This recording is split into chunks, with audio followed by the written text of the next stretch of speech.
Hi, very good afternoon. My name is Sheikh Shavali. I am working in Medical Oncology Institute, Kanuru, Vijayawada. So today we are going to have a discussion with the health awareness talk with Dr. Rajesh Kota. So sir is from Medical Oncologist and Medical Director, Vijayawada, Kanuru, American Oncology Institute. Hi sir, very good afternoon. Namaste Sheikh. Sir, today we are going to have a health awareness talk about myths and facts in general cancer awareness. So we have a lot of questions to be answered. So thank you sir. Yes, patients have a lot of myths about cancer. General public don't have much awareness about the facts about cancer. So let us dispel some myths today. Okay. Do mobile phones can get in cancer? Yeah. There is this misconception that excessive use of mobile phones, internet, TV remotes, all these can cause cancer among the general public.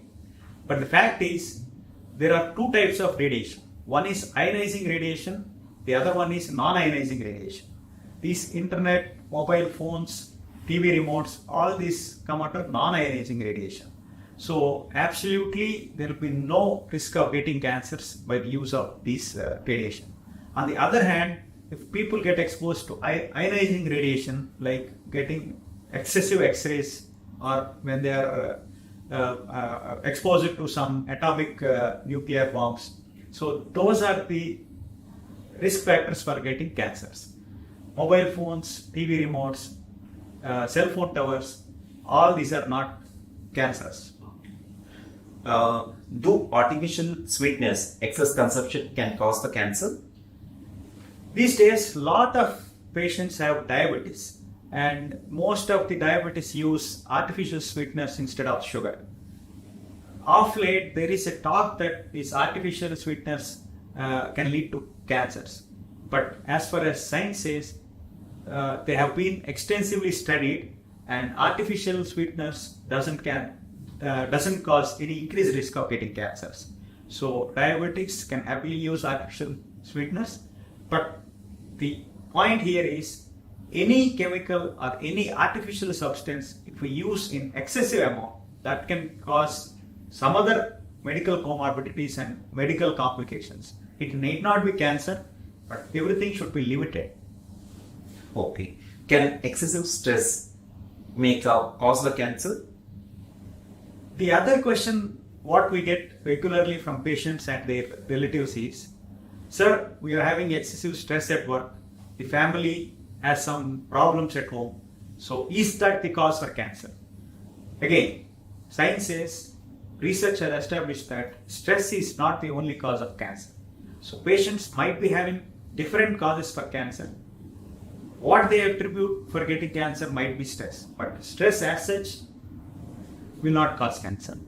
Okay. This is the most important question, that many of the people have myths that using the deodorants and cosmetics cause the cancer.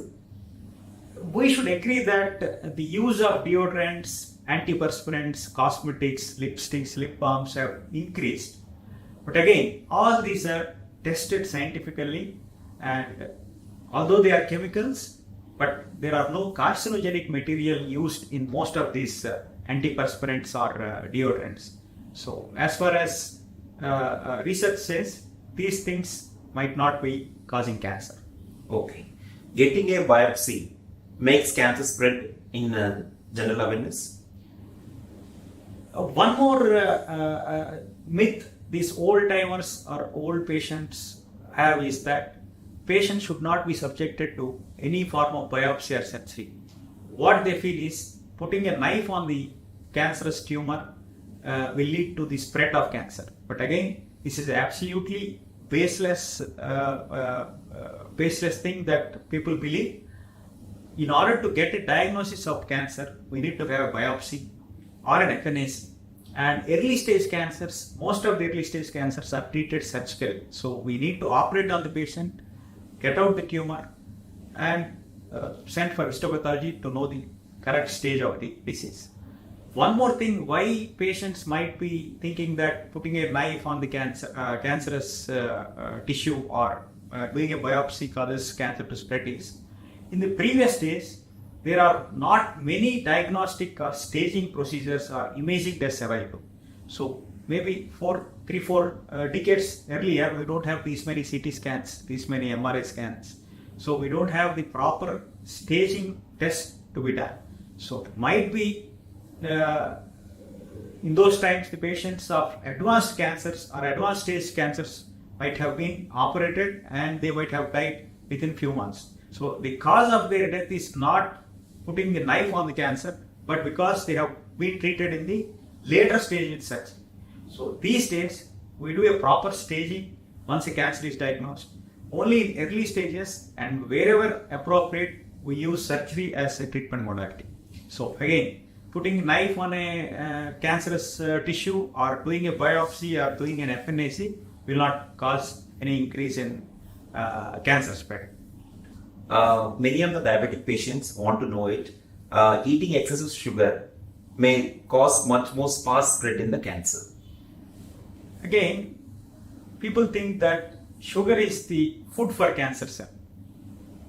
Accepted that cells need sugar to grow, but it is a misconception that eating sugar will cause cancer to spread fast. So cancerous cells depend on bodily glucose, and eating sugar or carbohydrate rich diet will give excess glucose to the body.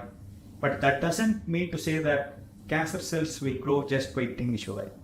But having said that, keeping a check in the amount of glucose intake or carbohydrate intake we take is good for general well-being of the patient, and patients having diabetes should keep their sugar levels under control for the chemotherapy to be effective and for patients not getting exposed to infections also. So having an ideal blood sugar level is always desired, and eating sugar will not cause cancer cells to grow faster. Does chemotherapy patients always had bad side effects like falling off the hair and all those things? Lot of patients and their family members are afraid of chemotherapy, basically because the word chemotherapy brings bad memories to them. They hear of lot of stories of their relatives or neighbors telling that once you get chemotherapy, the body gets debilitated. So again, these are all not verified facts. Individual patient is different, and no two patients behave similarly to chemotherapy. So no two patients will be given the same drug. No two patients will be given the same dose of the drug. So, and of course, in the recent years, we have got a lot of supportive care medications that will reduce the number of side effects and the intensity of the side effects of chemotherapeutic drugs. And a lot of patients have this one big doubt that once they are getting chemotherapy, the hair fall will be permanent. Hair fall is temporary. Once we stop the usage of chemotherapy, the patient will get back his hair. And trust me, these days chemotherapy can be safely given, and we do treat patients more than 70-80 years also with chemotherapy with very minimal side effects. If anyone finds a lump in the breast, it always leads to a breast cancer. Many women come to cancer doctors that, doctor, I find a lump in my breast, so it is mobile, so can it be cancer? And most of the women ask for that lump to be removed also. Again, I want to clarify here that 90% of breast lumps are not cancers. 90 to 95% of breast lumps are not cancers. Lot of women in their 20s, 30s, 40s, up to 50s will have small mobile breast lumps. We call them as fibroadenomas. So they are not cancerous. But if you have a doubt whether this lump is cancerous or not, we just consult your doctor. He will do appropriate clinical examination, and if needed, they do an FNAC or an imaging test like mammography, so to rule out cancer. But again, I want to stress the point that 90 to 95% of breast lumps are not cancers. Okay. Many of the patients have an idea that once we take a treatment, it may be revert back. What are the chances of getting revert back of cancer? The chances of a cancer getting back in the same patient depends on a lot of factors. So not all cancer patients will get their cancer back. So it depends upon the stage at which the cancer is diagnosed in them, the treatment what we give, whether the patient has received appropriate treatment for his stage of the disease. So all these factors influence whether a patient gets his cancer back or not. Just for an example, if we find breast cancer, some types of breast cancers, if we find in stage 1 disease, so we have a chance of 90% of them getting cured. So only 10% of stage 1 breast cancers may come back.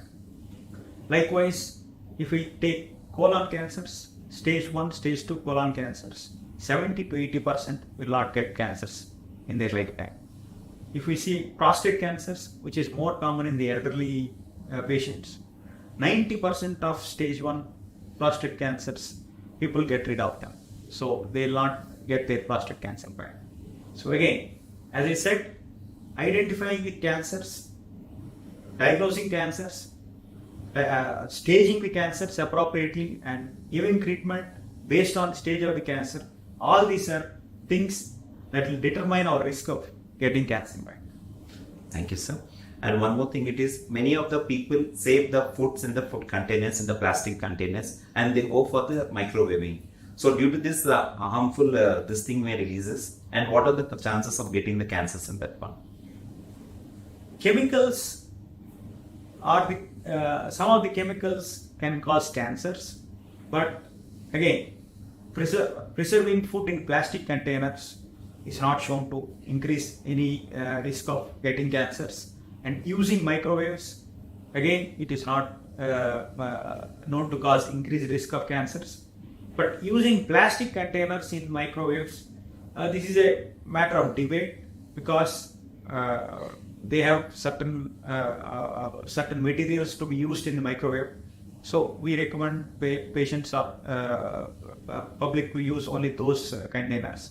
So putting a plastic container in the microwave, definitely it will cause some harm to the food, but there is no definite evidence that it will lead to cancer. Coming to microwaves or these grills, there is a misconception also that grilled food might lead to increased risk of cancer. So it is not grilled food that causes cancer, but if it is charred, the food is charred, the coke, the charcoal surrounding the food, that contains a lot of carcinogens. So people have to be aware that they should not excessively burn the food before eating. They should not excessively smoke the food. Smoked food might cause cancers, not grilled foods. Is cancer contagious? Yeah, people always ask, can we be together with a cancer patient in the same house? Can we eat in the same utensils what they are using? Can we share a bed with a cancer patient? So cancer is absolutely not contagious. Having said that, cervical cancer, which is the most common cancers among rural women, it is caused by a virus called human papillomavirus. So having a human papillomavirus infection, that can be contagious, not the cancer. So having this human papillomavirus infection can lead to cancers in men also, in the genital regions, in the anal canal. Cancers can be caused by human papillomavirus. Oral cavity cancers can be caused by human papillomavirus. So this infection is contagious, not cancer. And similarly, liver cancer is caused by hepatitis B or hepatitis C virus infection. So people having chronic or very long duration of hepatitis B or hepatitis C virus infections can get liver cancers. So those viruses are sexually transmitted. So the infection is contagious. Infection is sexually transmitted, but not the cancer. So getting cancer is an individual risk and it is not contagious, and it is safe to use the utensils that are used by a cancer patient. We can safely live together with a cancer patient. So absolutely, these are all misconceptions the public is having.